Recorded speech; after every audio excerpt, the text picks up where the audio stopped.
আমি এখন জার্নি করছি ট্রেন নাম্বার 22,500 দেওঘর বন্দে ভারত এক্সপ্রেসে। আর আমাদের ট্রেনটা এখন নোয়াদা স্টেশনে এসে দাঁড়ালো।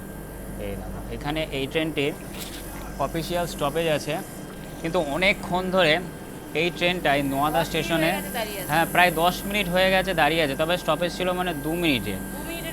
হ্যাঁ আমার মনে ও আচ্ছা, ওই সাইডে মানে কোনো ট্রেন আসছে মনে হয়, দেখা যাচ্ছে না, সিগন্যাল পাইনি। এই সিগন্যাল ইসে হয়ে গেছে, হ্যাঁ হলুদ আছে।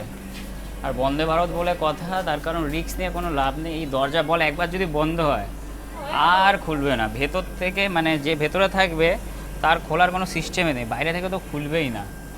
আর নোয়াদা রেলওয়ে স্টেশনে কাজ হচ্ছে মনে হয়, হ্যাঁ এই যে কাজ হচ্ছে, নতুন করে স্টেশনটাকে তৈরি করছে, সামনে আরপিএফও রয়েছে। আর এটা দেখা পুরো নতুন একদম, হ্যাঁ এই কোচের ওইটা পুরো নতুন এই যে কোচ পজিশন যে এলইডি স্ক্রিনে লেখা থাকে সেটা নতুন করছে, মানে নতুন করে ডেভেলপ করছে। এটা দেখে এই দেখো ভালো লাগছে, দেখছো বলা মাত্রই কিন্তু দরজা বন্ধ হয়ে গেল। বন্ধ।